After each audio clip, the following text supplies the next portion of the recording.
Dear students, learning curve क्या है और वो कितने प्रकार का है? 4 प्रकार का है, जैसे कि मैंने आपको बताया था। Positive acceleration curve, negative acceleration curve, linear curve और एस शेप्ड या मिक्स्ड कर्व या टेरेस्ड कर्व जिसको बोलते हैं। ये 4 टाइप के कर्व थे और ये क्यों बनते हैं ये भी हमने पढ़ा था।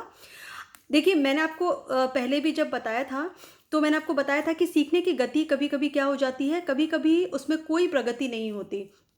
तो जब सीखने की गति में कोई प्रगति नहीं होती है तो उसी को हम कहते हैं प्लेटू या अधिगम का पठार। जब बिल्कुल आप फ्लैट स्पेस एक देखते होंगे कर्व में तो उसको हम क्या कहते हैं? अधिगम का पठार। ठीक है, जैसे कि ये वाला जब मैंने आपको पढ़ाया था तो ये चीज़ क्या हो जाती है? ये चीज़ पठार है, क्योंकि आप you can see that there is no change in learning. कोई चेंज नहीं आ रहा, ना तो उछाल आ रहा है, ना डिक्लाइन आ रहा है, ना डाउन आ रहा है। क्या हो रहा है? बच्चा बिल्कुल सेम, मतलब जहाँ ये जो स्थिति यहाँ है वही स्थिति यहाँ है, यानी कोई बदलाव नहीं आ रहा। तो जब कोई बदलाव नहीं आता तो उसको हम कहते हैं प्लेटू या पठार।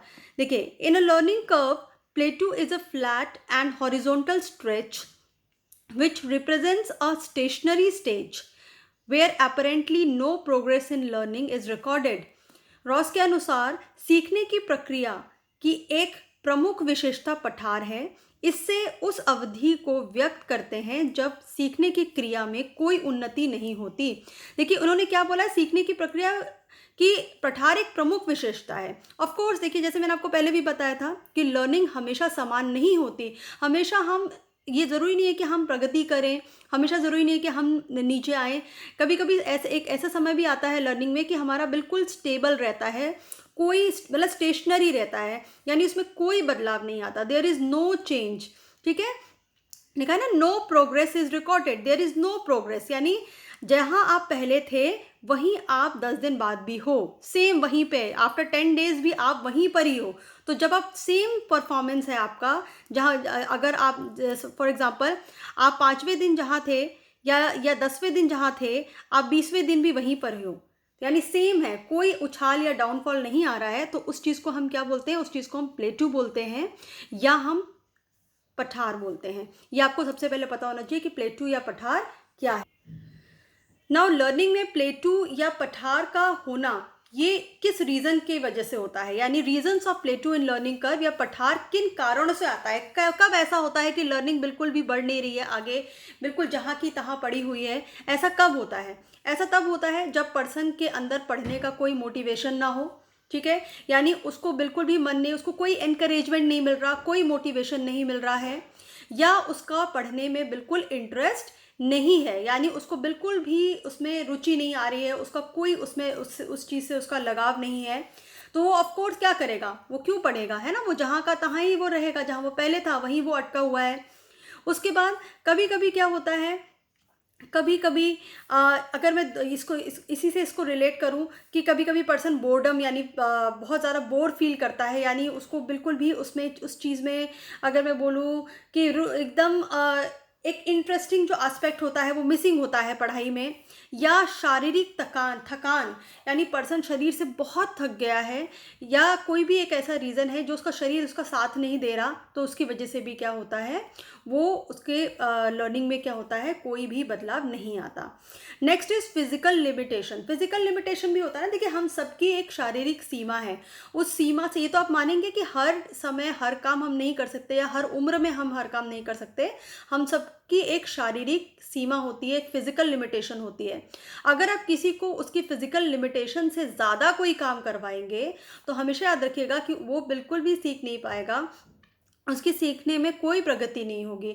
इसीलिए कभी भी आपको किसी को कुछ सिखाना है तो आप ये देखना होगा कि क्या आगे बढ़ने के लिए, आगे कुछ करने के लिए इसका शरीर इसको अलाउ कर रहा है, क्या जो भी मैं इसको मैटर सिखा रही हूँ या सिखा रहा हूँ, क्या उसका शरीर उस चीज़ के लिए बना है, यानी मेच्योर हो चुका है। तो कभी कभी क्या होता है, हमारी एक शारीरिक सीमा होती है, या तो हम वो काम करने के लायक नहीं होते, या हम थक गए होते हैं, या जो भी रीज़न होता है, जैसे मैंने आपको बताया थकान या फटीग, तो जिसकी वजह से अधिगम में क्या हो जाती है, एक तरह से एक रुकावट आ जाती है।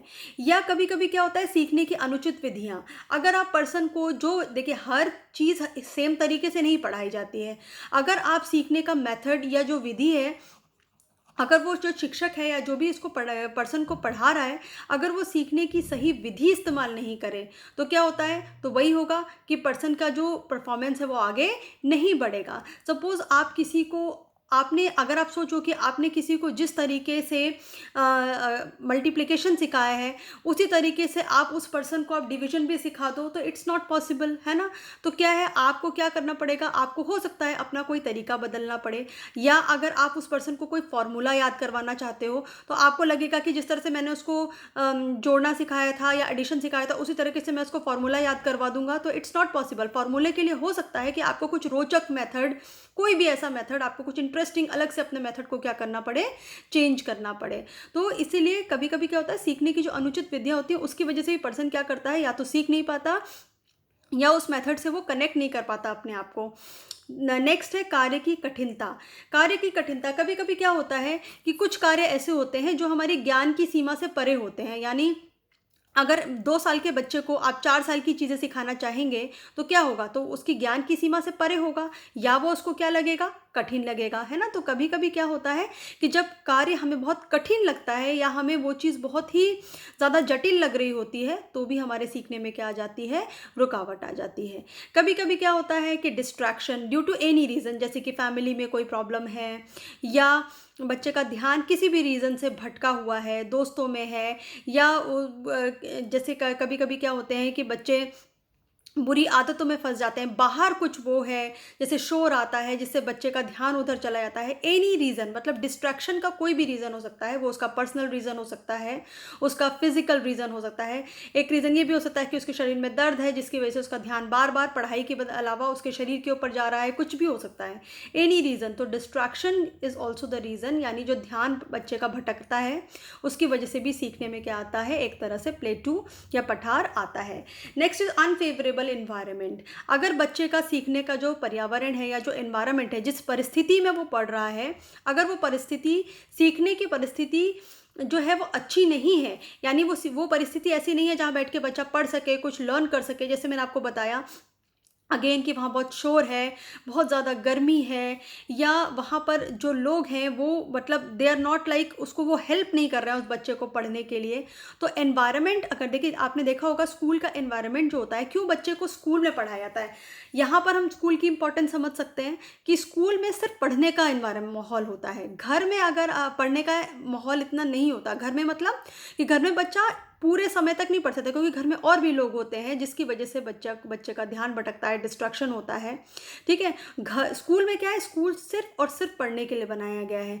तो स्कूल में वो सारे वातावरण, जो क्लासरूम का जो इन्वायरमेंट होता है, क्लासरूम में जो चीज़ें लगी होती हैं, सारे क्लासरूम में देखिए कोई टीवी नहीं होता, कुछ नहीं होता, तो यानी क्यों, इसीलिए क्योंकि जो क्लासरूम का इन्वायरमेंट होता है वो फेवरेबल बनाया जाता है। तो एक तरह से क्लासरूम का इन्वायरमेंट फेवरेबल होता है। लेकिन कभी कभी आप बच्चे को अगर ऐसी जगह बिठा के पढ़ाओगे, या ऐसी जगह पढ़ाओगे जहाँ पे इन्वायरमेंट फेवरेबल नहीं है, उसका डिस्ट्रैक्शन हो रहा है, वो बहुत शोर है, या बहुत गर्मी है, एनवायरमेंट जैसे बहुत ज़्यादा थकान, ह्यूमिडिटी वाला एनवायरमेंट है, तो उसकी वजह से भी बच्चों के सीखने में कोई प्रगति नहीं होती। तो सीखने में प्लेटू यानी पठार, यानी क्यों कोई प्रगति नहीं हो रही, इसके बहुत सारे रीजंस हो सकते हैं।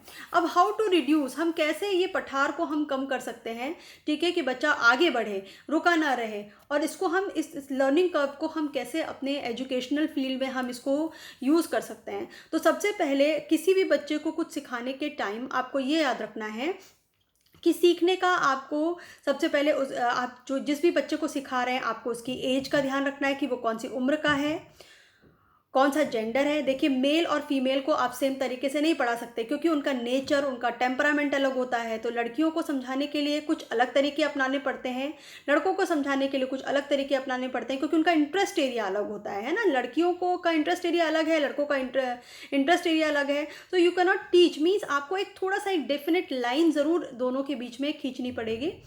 फिर आप जो है कि लर्नर कितना मोटिवेटेड है, जिसको आप सिखा रहे हो वो सीखने के लिए कितना मोटिवेटेड है, वो कितना ध्यान दे रहा है, और उसका उस चीज़ में कितनी रुचि है, इन सब चीज़ों का ध्यान रखेंगे क्लासरूम में, तभी आप जो पर्सन की सीखने की गति है उसको आप बढ़ा पाएंगे।